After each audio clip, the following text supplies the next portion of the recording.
पावे निज पद राज। जाते मिले समाज सब, पावे निज पद राज। मोक्ष मार्ग प्रकाशक ग्रंथराज पंडित प्रवर टोडरमल जी की रचना। कल तक अपन ने प्रकरण देखा था अरहंत आदिक से प्रयोजन सिद्धि। जैन दर्शन बैलेंस का दर्शन है, अद्भुत बैलेंस है। निमित्तों की अधीनता भी नहीं चाहिए और निमित्तों का निषेध भी नहीं चाहिए। वस्तु की स्वतंत्र सत्ता और उसकी कार्य क्षमता चित्त में आना चाहिए, वो मुख्य दिखना चाहिए। उसमें निमित्त भी मिले बिना रहते नहीं। निमित्त मिलते हैं, मिलाए नहीं जाते, जुटाए नहीं जाते हैं, मिलते हैं। जिसने स्वयं को जिनेंद्र भगवान की आज्ञानुसार तद्रूप प्रवर्तन के लिए तैयार अपने को कर लिया, उनको जिनेंद्र भगवान की निकटता का भी लाभ मिल गया, उनके वचनों का भी लाभ मिल गया, उनके स्वरूप की भी जानकारी हो गई और उनके आकार का अवलोकन निर्णय भी हो ही जाता है। किसके? जिसने भगवंतों की वाणी के अनुसार अपने स्वरूप का निर्णय करने में वृत्ति लगाई है, बुद्धि लगाई है। ऐसा पुरुषार्थी जीव सभी तरह के जो और पूर्व के 4 कार्य हैं वो कर ही लेता है। मतलब क्या निकलता है? भगवंतों की वाणी में एक बात आई थी, हे जीवराज, तू इस विश्व का सर्वोत्तम पदार्थ है, तू ही ज्ञान स्वरूप है और तू ही आनंद लक्षण वाला है। तो अपना आनंद अपने में देख। इतना सा मार्ग भगवान की वाणी में आया है। दूसरों में है कि नहीं है कि अभी तुम खोजबीन का काम बाद के लिए रखो। सब काम अभी निपटाने के लिए नहीं होते हैं, कुछ कार्य बाद के लिए भी छोड़े जाते हैं। क्या क्या छूट गया, क्या क्या नष्ट हो गया, कौन कौन मिल गए, क्या क्या प्रकट हो गया, ये सब क्या बोलेंगे, इस रिकॉर्ड नहीं, क्या बोलेंगे, ये क्रिकेट में होती ना कमेंट्री, ये कमेंट्री का काम अपन सब बाद में कर लेंगे। अभी तो एकमात्र भगवान की वाणी में ये आया कि हे जीवराज, तू स्वयं ज्ञान स्वरूप है, अनादि अनंत है, तेरा अपना स्वयं का यह लक्षण है और तू ही इसको अनुभव कर सकता है। ये सुनकर तद्रूप परिणमन, ये है तद्रूप परिणमन। क्या हुआ तद्रूप परिणमन? मैंने अपने को जानता देखता हुआ जीव देख लिया। सब अनादि अनंतता का क्या होगा कि वो तो है ही, स्वयमेव वेदन में आ जाएगी। आनंदमयता का क्या होगा कि अपने आप आनंद प्रकट हो जाएगा। ये आनंदमयता प्रकट होती है, अनादि अनंतता स्वयमेव अनुभव में आती है। अनुभव किया जाता है कि मैं अनादि अनंत ज्ञान दर्शन स्वरूप जीवराज हूं। ये पुरुषार्थ है। यह पुरुषार्थ ही द्रव्य दृष्टि कहलाती है। यह पुरुषार्थ ही निमित्तों की स्वीकृति कहलाती है। यह पुरुषार्थ ही कार्य का प्रारंभ कहलाता है। ये अरहंत आदिक से प्रयोजन सिद्धि वाला प्रकरण अपन ने समझा था। अब जो अगला प्रकरण है, तो अगला प्रकरण है मंगलाचरण करने का कारण।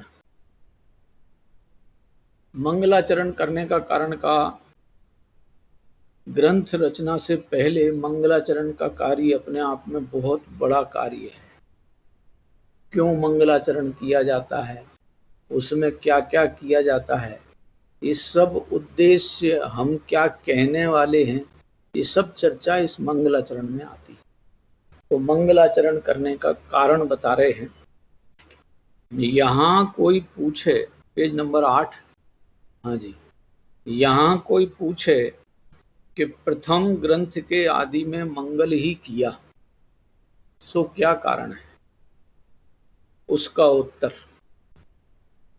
एक लाइन में जरा सा, सुख से ग्रंथ की समाप्ति हो, पाप के कारण कोई विघन न हो, इसलिए यहाँ प्रथम मंगल किया है। हमने जो मंगल का परिणाम किया है, सुख प्राप्ति हो, दुख का विनाश हो, इस उद्देश्य के लिए मंगल किया जाता है। अब हमने जो शास्त्र में मंगलमय मंगल करण वीतराग विज्ञान, नमो ताहि जाते भय अरिहंत आदि महान, करि मंगल करि हो महा, ग्रंथ करण को काज, जाते मिले समाज सब पावे निज पद राज। ये जो 4 लाइन का मंगलाचरण किया है, वो क्यों किया कि हमारे तो एक ही भावना है भैया, जो ये मोक्ष मार्ग का प्रकाश करने वाला ग्रंथ हम लिख रहे हैं, ये ग्रंथ आराम से पूरा हो जाए और विघ्न बाधाएं इसमें कोई ना आवे, इस भावना से मंगलाचरण किया है। अब यहाँ कोई तर्क देता है कि जो अन्य मती इस प्रकार मंगल नहीं करते, उनके भी ग्रंथ की समाप्ति और विघ्न का ना होना तो देखते हैं। जो अन्य मतावलंबी हो या अन्य कोई भी विद्वान हो या कोई लेखक हो, उनके ग्रंथ, कई ग्रंथ ऐसे भी हैं कि जिनमें मंगलाचरण नहीं है, मंगलाचरण भी नहीं है और फिर उनमें कोई पूरा होने में विघ्न बाधा भी नहीं आई है और उनका आराम से ग्रंथ पूरा हो गया है। जो अन्य मती इस प्रकार मंगल नहीं करते, उनके भी ग्रंथ की समाप्ति तथा विघ्न का ना होना देखते हैं। वहां क्या हेतु है, तो उसका समाधान दे रहे हैं, कठोर है जरा। अन्य मती जो ग्रंथ करते हैं, उसमें मोह के तीव्र उदय से मिथ्यात्व कसाय भावों का पोषण करने वाले विपरीत अर्थों को धरते हैं। अन्य मतावलंबी पने में या किसी भी अन्य रस की चर्चा करने में, 9 रस है ना, उनमें ये शांत रस का प्रकरण जिनवाणी का प्ररूपण है। 9 रसों में शांत रस रूप जो चर्चा है वो जिनवाणी की है। बाकी जितने भी रस हैं, उन रस के लिए जितनी रचनाएं हैं, चाहे वीर रस की रचना हो, चाहे रौद्र रस की रचना हो, चाहे भयानक रस की रचना हो, चाहे श्रृंगार रस की रचना हो, और भी बहुत सारे रस हैं, अपन ने पहले चर्चा किए थे। उन रसों को जो लिखना चाहते हैं या उन रसों के बारे में जो लिख करके जगत को उन रसों से परिचित कराना चाहते हैं, जैसे बनारसी दास जी ने 14 साल की उम्र में, कुल 14 साल की उम्र में नवरस रचना पद्यमयी लिख ली थी। यदि वो आज की समय में सुरक्षित रहती तो इस विश्व में रसों का ज्ञान करने के लिए वो MA के कोर्स के लायक मैटर था। लिखने वाले ने तो 14 साल की उम्र में ही लिख लिया था, मगर इतना रस था उस विषय के प्रस्तुतिकरण में। अब वो जो रस का भाव बना, शब्द का र और स, इस रस को शब्द को सुनकर जो अंतः चित्त में रसीलापन अनुभव में आता है, वो रसीलापन काय में अनुभव में आया, वीर रस में आया, श्रृंगार में आया, रौद्र में आया, भयानक में आया, और भी अनेक रसों में आता है। तो वो जो रस आता है, अभी हमको चुटकुले कोई सुनावे, यही पंडित आपको मीठे मीठे हंसते हंसाते सुरेंद्र शर्मा जैसे चुटकुले आपके सामने रखने लग जाए, तो आप सुन करके अभी जिस तरीके का मुख बनाकर बैठे हैं, उस सुरेंद्र शर्मा की स्टाइल से बोलने वाले कवि या किसी वक्ता के द्वारा कोई चुटकुला सामने आवे तो हमारे चेहरे की बनावट अलग हो जाती है। अभी अपना मुख एकदम शांत गंभीर बनाए बैठे हैं, और यदि कोई चुटकुले की बात आ जाती है या कोई हंसने हंसाने का प्रकरण आ जाता है तो हमारा चित्त प्रफुल्लित हो जाता है, आंखें खिलखिला जाती हैं, दांतों में खिलखिलाहट आ जाती है, माथा अलग बोलने लग जाता है। क्यों होता है? क्योंकि वो रस है। अभी हमको हास्य रस में बहुत मजा आता है। ये हमारा रस का विषय है। ये जिन वचन की जो प्रस्तुति है इसमें शांत रस का प्रकरण है। इसमें कोई हास्य की चर्चा नहीं है, इसमें किसी का विरोध नहीं है, इसमें किसी का डर नहीं है, इसमें कोई वीरता नहीं दिखाना है, शांत रस का ग्रहण करना। तो कह रहे हैं कि जितने भी अन्य मतावलंबियों के कथन हैं, लेखन हैं, वे सब के सब मोह के उदय की तीव्र उदय से मिथ्यात्व कसाय भावों का पोषण करने वाले विपरीत अर्थों को धरते हैं। देखो, जहां भी कसाय पैदा हो गए या जहां हम अपने को भूल जावे, वो जो कथनी है वो सारी की सारी कथनी तीव्र कसाय और मिथ्यात्व में ही की जाती है। अपने को यदि कोई किसी से लड़ने भिड़ने की प्रेरणा देता है तो लड़ने भिड़ने की या निकाल बाहर करने की या उसका तिरस्कार करने की जो प्रेरणा दे रहा है वो समता भाव से दे सकता है? प्रेरणा देने वाला, लेने वाला भी समता में नहीं रहने वाला है, और प्रेरणा देने वाला भी तीव्र कसाय भावों में ही बोलेगा। षड द्रव्यात्मक वस्तु का स्वरूप, सप्त तत्वात्मक वस्तु की प्रयोजनभूत व्यवस्था, 9 पदार्थ रूप अनादि अनंत वस्तु की व्यवस्था और अस्थिकाय स्वरूप वस्तु का क्षेत्र, कार्य क्षेत्र और क्षेत्र, इन सब का परिचय देने में हमें कोई प्रयोजन नहीं है कि हम किसी को भड़काएंगे, किसी को बरगलाएंगे, किसी को लड़ाएंगे, किसी को किसी के प्रति आसक्त कराएंगे। ऐसा कोई प्रयोजन नहीं है। 4 चर्चाएं बताई मैंने अभी। एक है द्रव्य की चर्चा, एक अस्थिकाय की चर्चा, एक पदार्थ की चर्चा और एक भाव की चर्चा, तत्व की चर्चा। द्रव्य की चर्चा में जीव, पुद्गल, धर्म, अधर्म, आकाश, काल।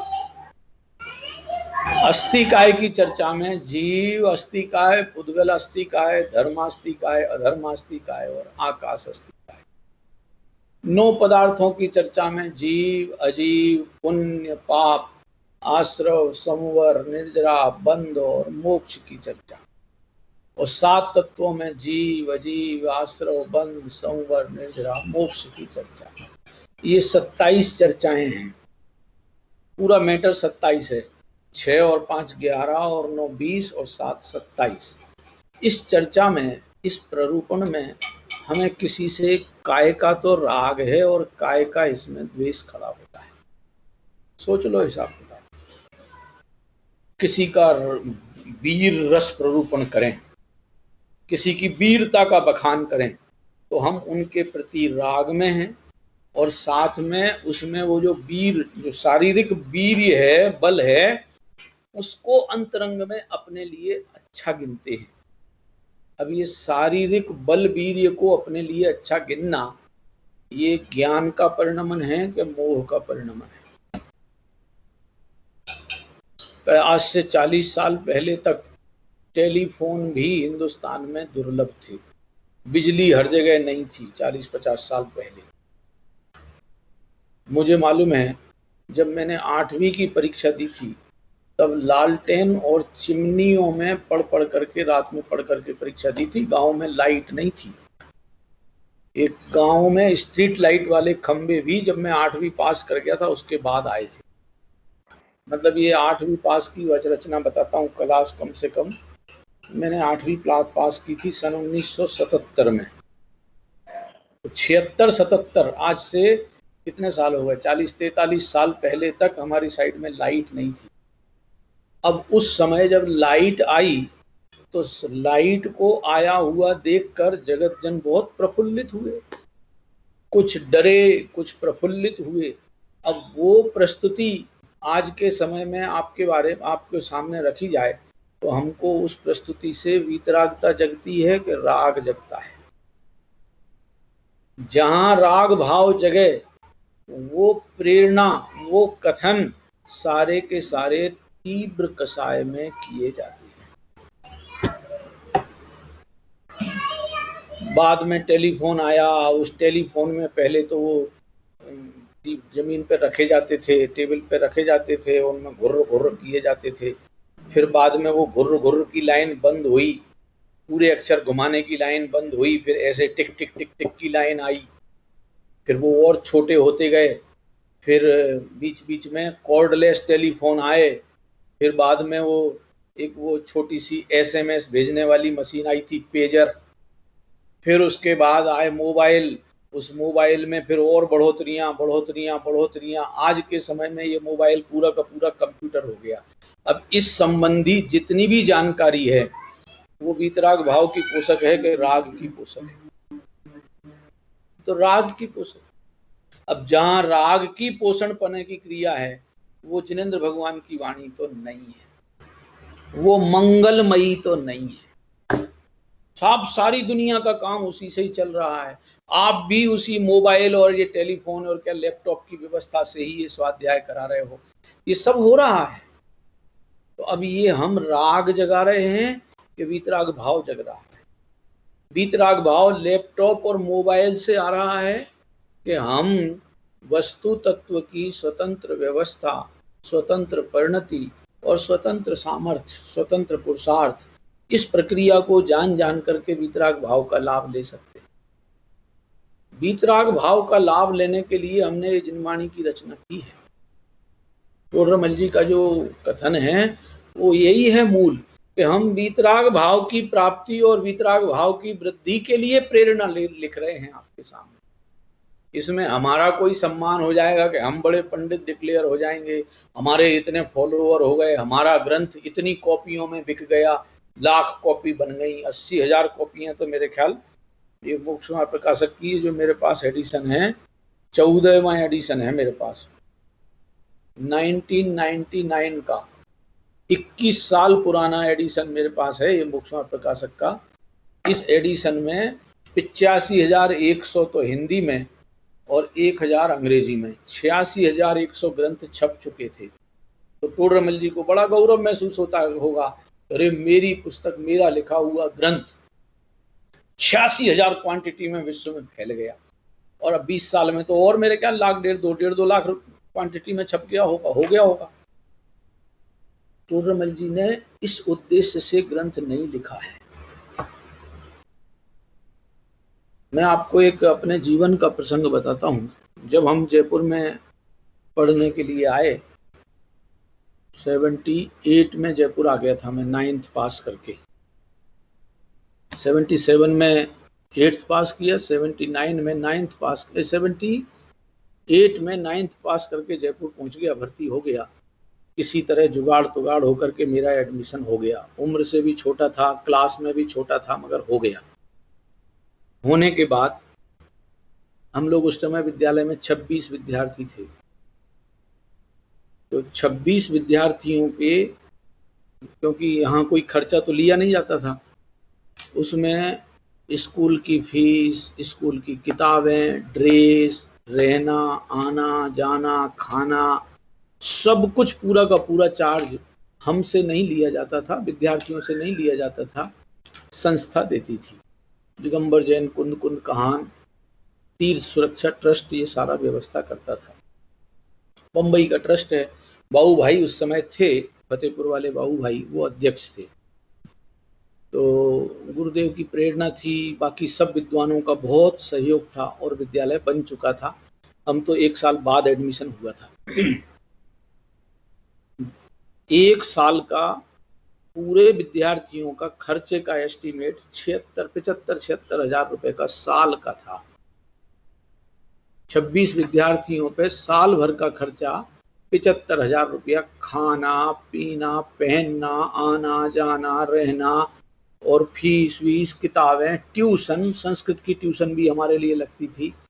अकेली संस्कृत की ही नहीं, जैन दर्शन के विद्वान भी बाहर से बुला बुला करके पढ़ाने आते थे, क्योंकि उस समय अकेले डॉक्टर साहब ही थे। वे प्रिंसिपल थे, वे टीचर थे, वे ऑफिसर थे, वे मैनेजर थे, वे गेट खोलने वाले, सब कुछ वे थे, तो और कोई स्टाफ था ही नहीं। बाकी स्टाफ खर्चा पानी जो विद्यालय का था, वो भोजन पानी वगैरह का सबका 75,000 रुपये का साल का खर्चा आता था। एक बार मीटिंग हुई, उस मीटिंग में हमारे अनेक सेठ लोग भी थे और विद्वान भी थे। मैं बता देता हूँ, विद्वानों के नाम भी बता देता हूँ। पंडित फूलचंद जी सिद्धांत शास्त्री थे, बाबू भाई, लालचंद भाई, युगल जी, डॉक्टर साहब, बड़े दादा, ज्ञानचंद जी, माने ऐसे 10-12 विद्वान, 15 विद्वान मंच पे थे।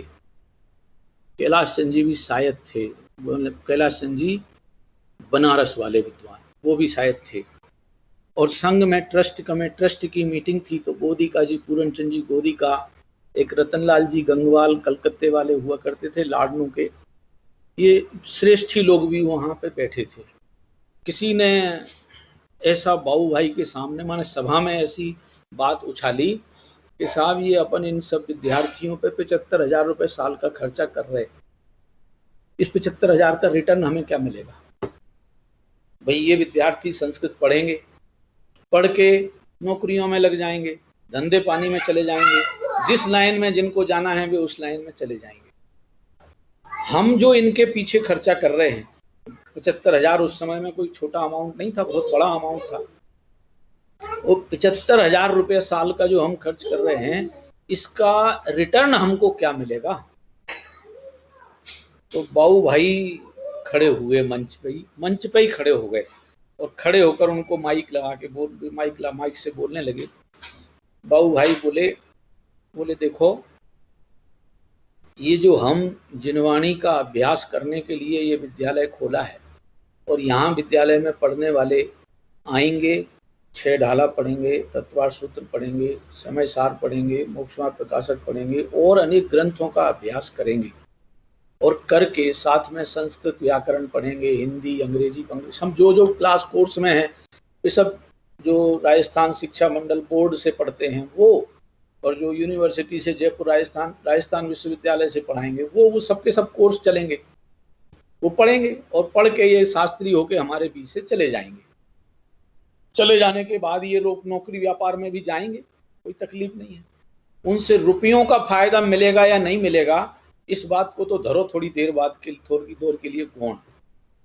बाबू भाई ये बोले कि यदि ये विद्यालय आज चल रहा है और ये 50 साल और 100 साल तक चले, और उसमें 15-15, 13-13 विद्यार्थी होते थे उस समय हम लोग, बाद में तो संख्या बढ़ा दी गई, वो 13-13 करके यदि 100 साल में 1300 विद्यार्थी पढ़ के जाते हैं, और उन 1300 में ये जितने पैसे खर्च हो रहे हैं, जितने भी, क्योंकि आगामी काल में बढ़ेगा खर्चा, इनके ऊपर जितना खर्चा हो रहा है, इससे यदि 1000 गुना ज्यादा खर्चा होकर के भी, सुनिए जरा, जो उद्देश्य हमको सीखने को मिला था, यदि इससे 1000 गुना खर्चा ज्यादा करके भी यदि इन 1300 में से एक भी जीव आत्म सन्मुखता के परिणाम वाला हो गया, तो हम उन 1300 विद्यार्थियों पे करोड़ों करोड़ गुना खर्च लगा हुआ भी हमें सब वसूल है, हमें सब हासिल हो गया, क्योंकि हमारे इस पुरुषार्थ से एक जीव तो कम से कम आत्म सन्मुख हो गया।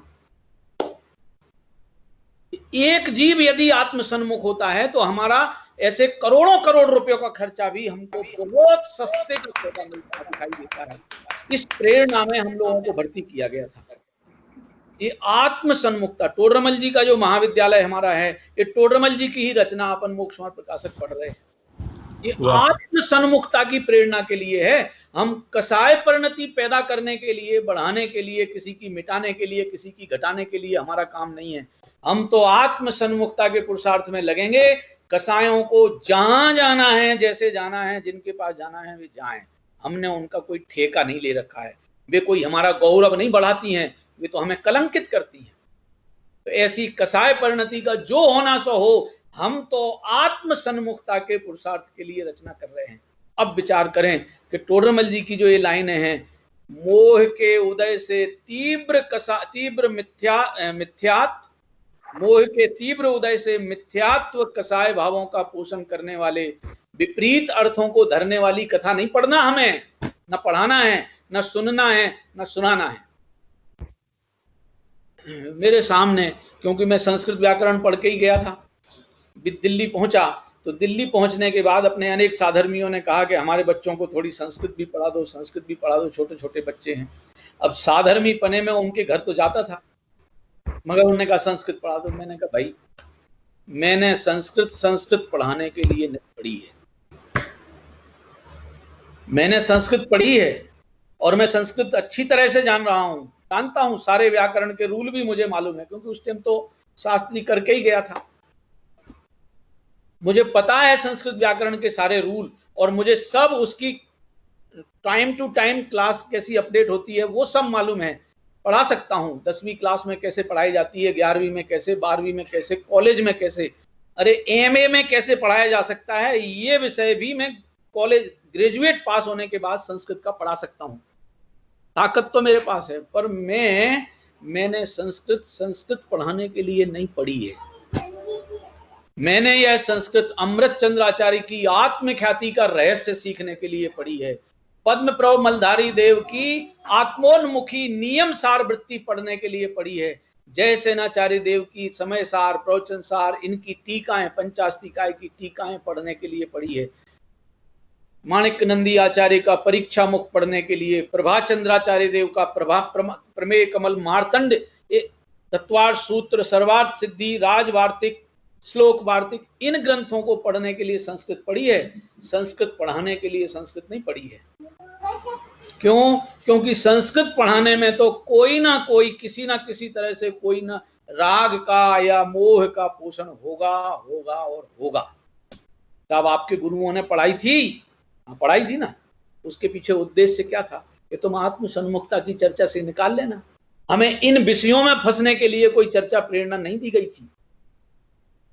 इसलिए उद्देश्य हमारा यदि स्पष्ट होगा कि हमारा जीवन आत्म सन्मुखता के लिए है, आत्मोन्मुखी स्वाधीन आनंद भोगने के लिए हमारा जीवन है, न स्वयं आकुलताओं में, पराधीनताओं में फंसेंगे और न किसी को पराधीनताओं में फंसने की प्रेरणा देंगे। क्योंकि पराधीनताओं में फंसना ये मोह की तीव्रता है, और पराधीनताओं में फंसने की प्रेरणा देना ये तीव्र कसाई की तीव्रता है। समझने लायक है विषय भैया। हम जिनवाणी पढ़ते हैं तो किसी को ज्ञानी सम्यक दृष्टि बना देंगे इसके लिए नहीं पढ़ते हैं। हम तो आत्म सन्मुखता की रुचि वाले हैं। आत्म सन्मुखता हमें पसंद आई है, आत्म अनुभूति हमको पसंद आती है, आत्म ज्ञान हमको पसंद आता है, अपनी अनादि अनंतता चेतनता हमको पसंद आती है। तो उसका अभ्यास कुछ यहां से सुन के करते हैं, हम यहां से सुन के करते हैं। आत्म अनुभूति, आत्म निकटता, आत्मानुभूति, इस प्रयास के लिए जिनवाणी का अभ्यास है।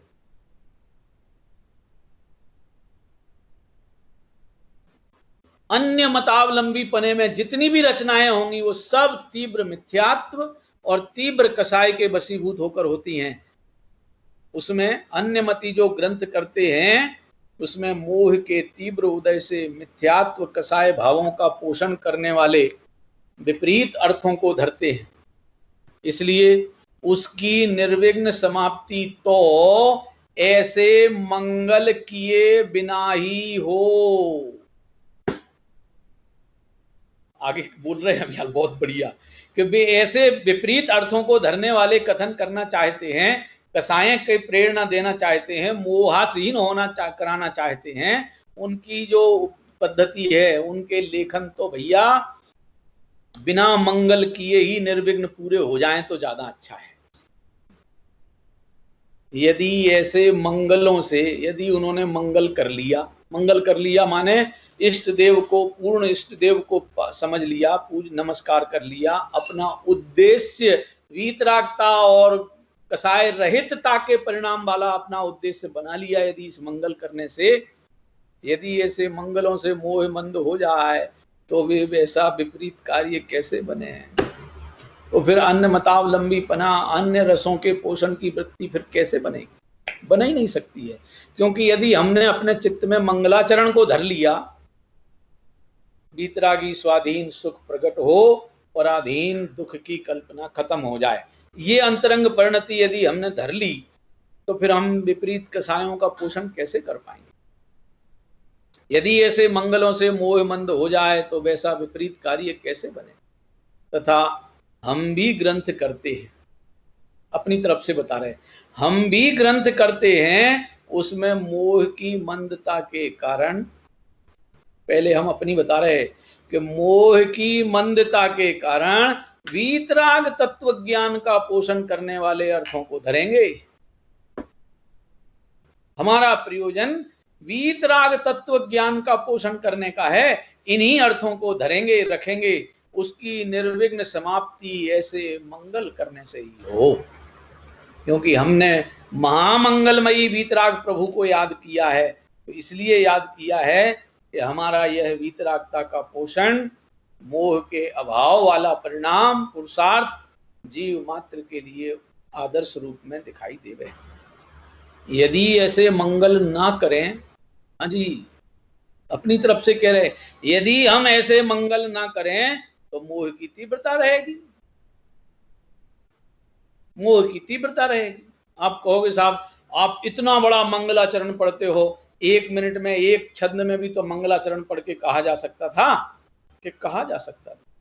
पर मेरी अंतरंग वृत्ति ये कहती है कि हम उस मंगलाचरण को पढ़ते समय हम इस नियम में बंधते हैं कि हम सर्वज्ञ भगवान की कही, गणधर देवों द्वारा गूंथी, आचार्य भगवंतों द्वारा लिखी गई और हमारे गुरु पर्यंत द्वारा जो हमें बताई गई ऐसी वीतराग मार्ग की प्ररूपणा करने का प्रतिज्ञा लेकर।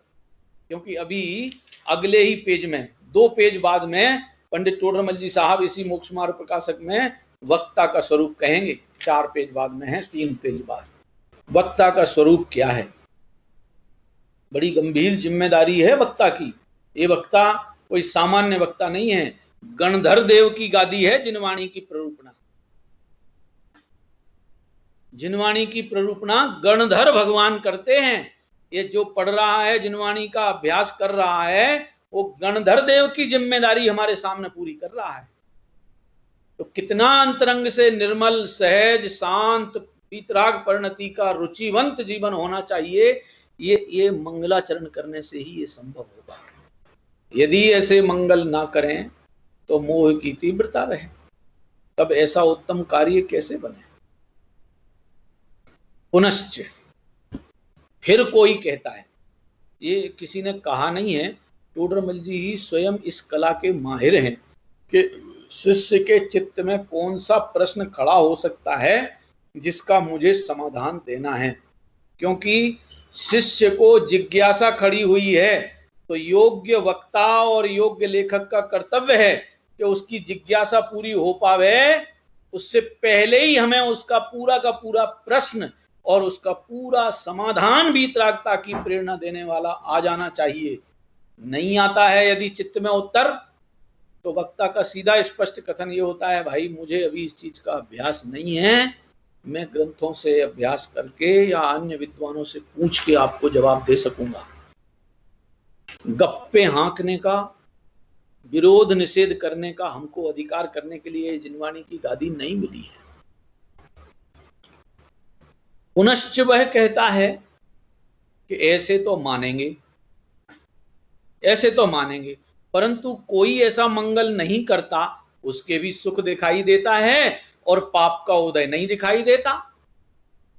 माने मंगल जिसने किया नहीं मंगलाचरण, और उसका काम बड़े आराम से हो गया, कोई समस्या भी नहीं आई, और कोई ऐसा मंगल करता है उसके भी सुख नहीं दिखाई देता और पाप का उदय दिखाई देता है।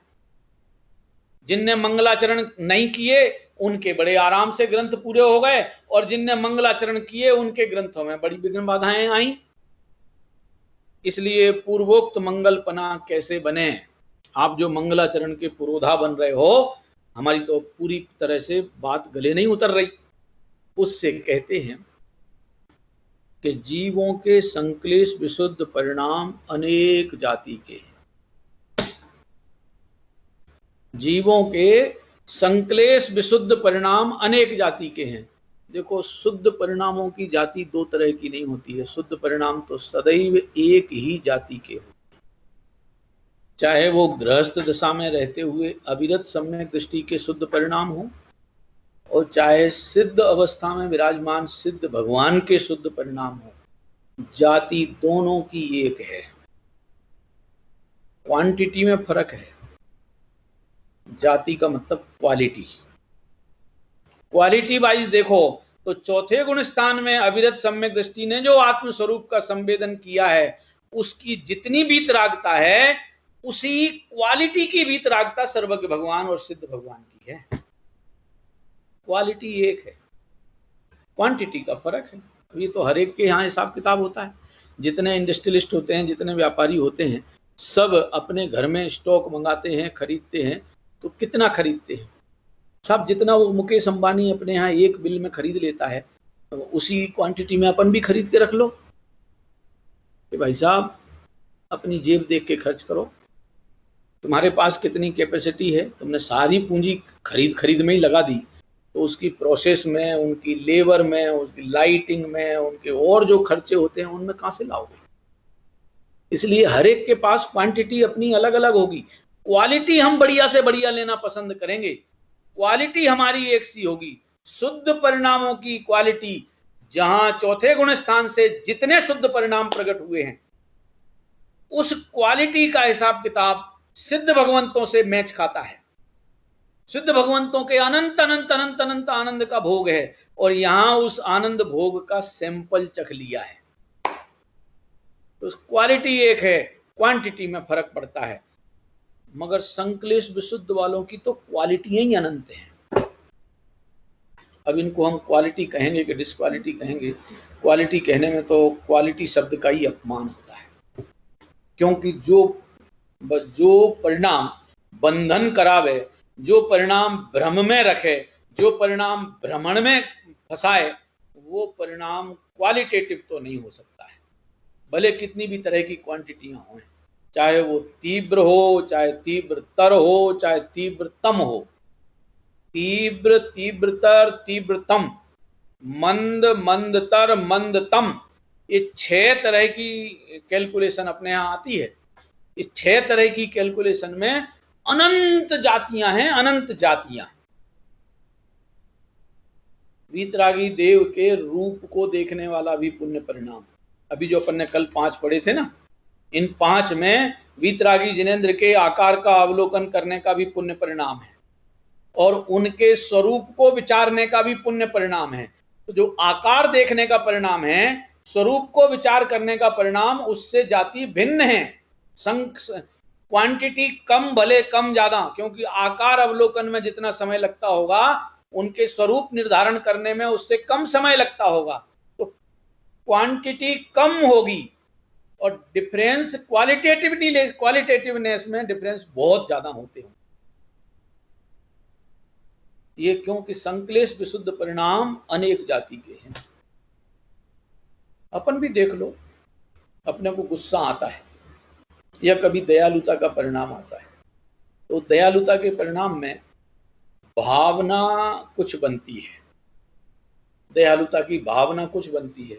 और जब तक वो दयालुता का परिणाम हम कार्य क्षेत्र में लगाना चालू करते हैं, तब तक हमारे उतनी क्वांटिटी की नहीं रहती है। क्वालिटियां बदल जाती हैं कि नहीं, अब इसमें मुझे दयालुता तो पालना चाहिए, पर इससे मुझे क्या लाभ है? भाई मुझे धन पैसे तो खर्च कर दूंगा, पर मुझे लाभ क्या मिलेगा? सम्मान मिलेगा कि नहीं मिलेगा? कुछ शारीरिक बढ़ोतरी मिलेगी कि नहीं मिलेगी, कि क्या होगा? ऐसे करोड़ों तरह के विकल्प अलग अलग खड़े होते हैं। क्यों? क्योंकि संक्लेश विशुद्ध परिणाम पराश्रित होते हैं, और पर अनेक जाति के हैं, अनेक हैं, तो उनके आश्रित होने वाले परिणाम भी अनेक जाति के हैं। जीवों के संक्लेश विशुद्ध परिणाम अनेक जाति के हैं, इसलिए उनके द्वारा अनेक कालों में पहले बंधे हुए कर्म एक काल में उदय में आते हैं। अब ये प्रकरण ऐसा है कि थोड़ा समय ज्यादा खपता है इसमें। अनेक कालों में बंधे हुए कर्म एक काल में उदय में आते हैं। जैसे देखिए, ये अपन ने नाम सुने होंगे, बंध की 4 अवस्थाएं बताई हैं। प्रकृति बंध, प्रदेश बंध, स्थिति बंध और अनुभाग बंध। नाम आपने सबने सुने होंगे। बंध की 4 भेद बताए, प्रकृति बंध, प्रदेश बंध, स्थिति बंध और अनुभाग बंध।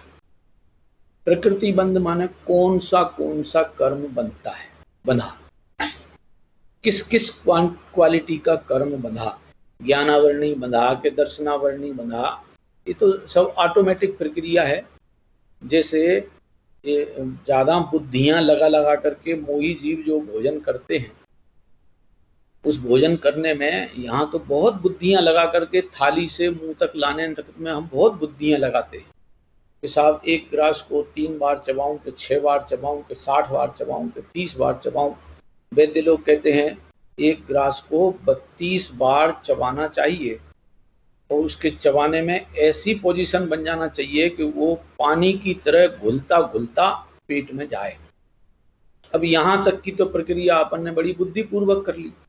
अब उसके बाद जब वो गले से नीचे उतर गया तो वो जो सामग्री यहाँ से गई है उसमें से कितना परसेंटेज खून में जाना है, कितना परसेंटेज मांस में जाना है, कितना परसेंटेज चर्बी में जाना है, कितना मेद में जाना है, कितनी मज्जा में जाना है, कितना नालियों में क्या बोलते हैं नसों में जाना है, कितना हड्डियों में जाना है और कितना मल मूत्र बनना है, कितना नाक का मल बनना है, कितना कान का बनना है, कितना आंख का बनना है, कितना नीचे नाभि मलमूत्र द्वारों में जाना है।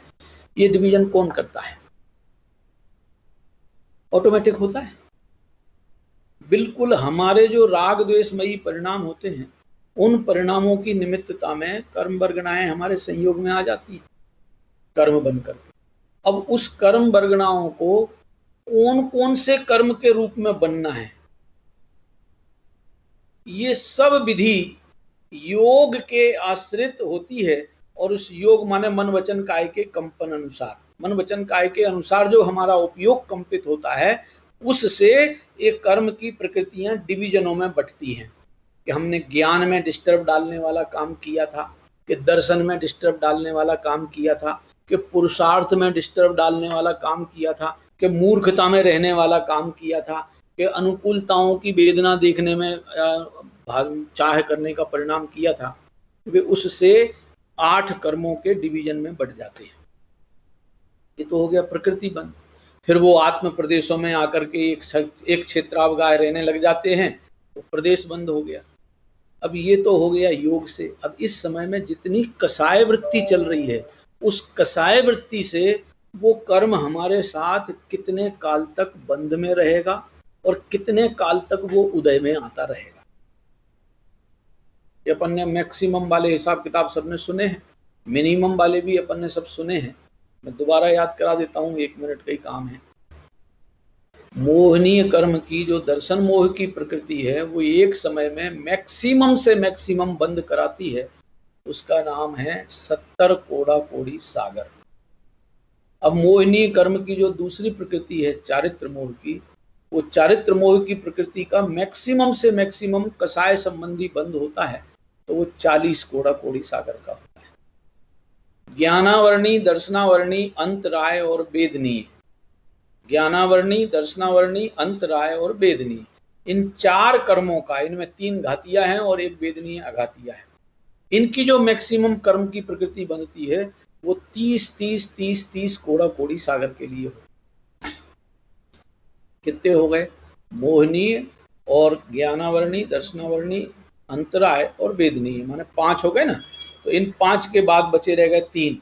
उन 3 में जो गोत्र और नाम कर्म की प्रकृतियां हैं ये प्रकृतियां 20-20 कोड़ा कोड़ी सागर मैक्सिमम के लिए बनती हैं, एक समय में बनती हैं भैया। और आयु कर्म की जो प्रकृति है वो मैक्सिमम से मैक्सिमम 33 सागर की सर्वार्थ सिद्धि जाए तो 33 सागर, या 7 में नरक जाए तो 33 सागर, मैक्सिमम आयु की इतनी बनती है। तो अब ये जो स्थिति है इतने लंबे काल तक के लिए जो बंध रहे, अब ये आज भी बंध रहे, आज से पहले वाले काल में भी बंध रहे थे, उससे पहले दिन दिन, 2 महीने महीने, साल वर्ष, जिंदगियां बीतते बीतते भी बांध के आए। अब कितनी स्थिति का कर्म बांध के आए हैं, वो सब का सब हिसाब किताब कसाय की तीव्रता के ऊपर होता है। अब जितनी हमने कसाय की परिणति की उसके हिसाब से कर्म बंधे हुए हैं। अब एक ही समय में, आज जैसे आज का समय आया है, तो आज जो हमारे कर्म उदय में आ रहे हैं, हो सकता है 6 साल पहले के कर्म उदय में आ रहे हों, 60 साल पहले के आ रहे हों, 6000 साल पहले के आ रहे हों, 6 लाख साल पहले के, 6 करोड़ साल पहले के, उस समय के 6 अरब खरब साल पहले के, और 30 सागर पुराने काल के, और मोहिनी संबंधी तो 70 कोड़ी सागर पुराने भी चले आ रहे हैं। एक समय में अनेक समयों के बंधे हुए कर्म इकट्ठे होकर उदय में आते हैं। खिलेंगे उतने ही जितने एक समय प्रबंध में खिल सकते हैं।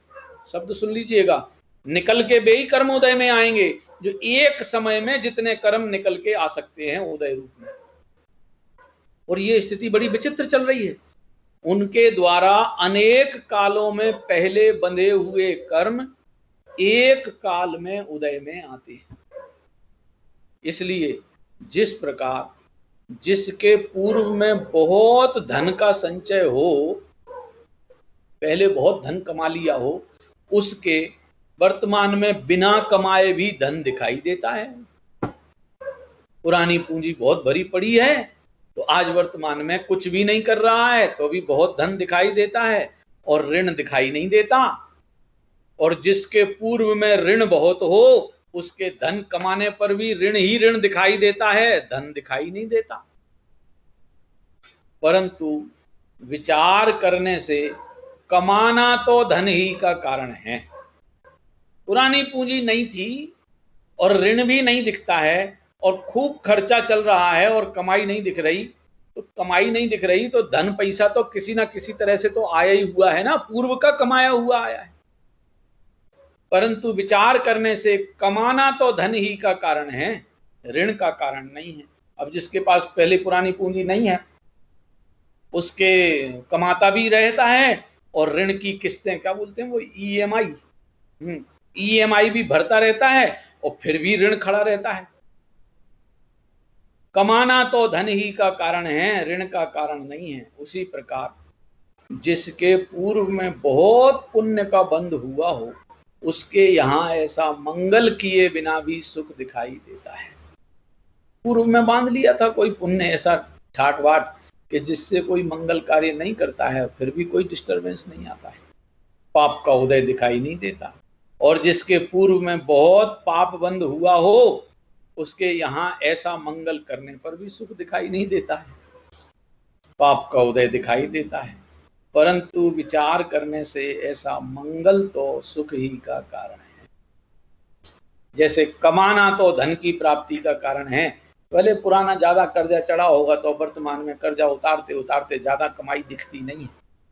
ऐसे पुराना कोई पाप उदय में आया हो तो उसमें हम क्या करेंगे? तो साहब पुराना पाप उदय में आया है तो पापी होगा? अरे तो सारे ही जीव पुराने पापी हैं भैया। आज की डेट में जितने भगवान विराजमान हैं वे भी सब पूर्व काल के पापी ही रहे हैं, कोई कम नहीं रहे हैं। उन्होंने, ऋषभ देव ने 10 भाव पहले सम्यक दर्शन प्रकट किया था। उससे पहले तो मिथ्या दर्शन दशा में रहते थे ना, भटक ही रहे थे और मिथ्या दर्शन दशा में पाप किए ही किए हैं। तो पूर्व के पापी हैं, तो घबराहट की बात नहीं है। इसमें हमने आज यदि अपना मंगलमयी कार्य किया है तो हम उस पुराने कर्ज को उतार करके अपने को फ्री बना सकते हैं। पूर्व का पापी आज से पाप छोड़ देवे तो आज से धर्मात्मा हो सकता है। पुराने लोग बाग क्या कहेंगे, लोग बाग क्या नहीं कहेंगे, कोई निंदा करेंगे, अरे लोग बागों की कुछ परवाह करने की जरूरत नहीं है। लोग बागों का काम तो कुछ ना कुछ बकना है। इसलिए लोग बागों को क्या क्या कहना होगा क्या नहीं होगा उनकी बेजाने, हमने पुराने पाप छोड़ दिए और आज हमने अपने को स्वरूप को पहचान कर धर्म धारण कर लिया।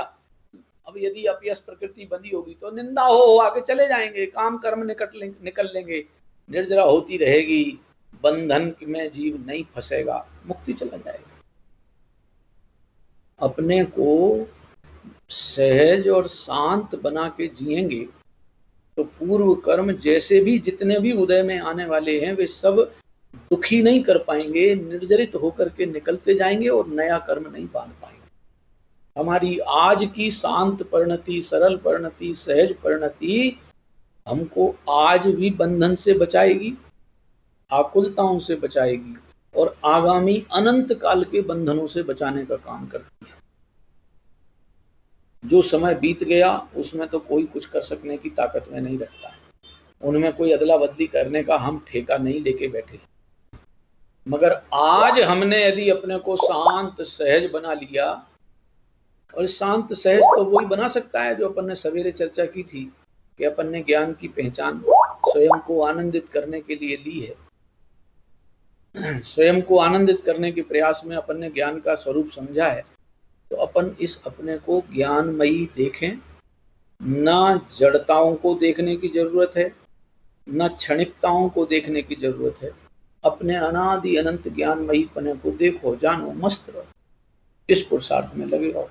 इस पुरुषार्थ में जो हमारा वर्तमान परिणाम लगता है, इस वर्तमान परिणाम में भी हम दुख से बच गए, एक दुख से बच गए, दूसरा नवीन बंध से बच गए, तीसरा जितने स्टॉक में पड़े हुए कर्म हैं वे निर्जरा रूप बनते चले जा रहे हैं और मुक्ति की बुकिंग हो गई। अब बताओ दुनिया में ऐसा कोई धंधा है? एक काम करो और चौतरफा फायदा लो। आप दुकानदारी में जाते हो, रुपया पैसा कमा के लाते हो। आज मान लो आप 1,00,000 रुपए भी एक दिन के कमा के ले आए, तो एक दिन तो गंवा के आए कि नहीं आए? हाँ जी, फर्क देखना जरा। अपनी जिंदगी का एक दिन तो गंवा दिया कि नहीं गंवा दिया? हमें वो पता ही नहीं चलता है कि हमने गंवाया क्या है। तो 1,00,000 की कमाई तो देखने लग गई।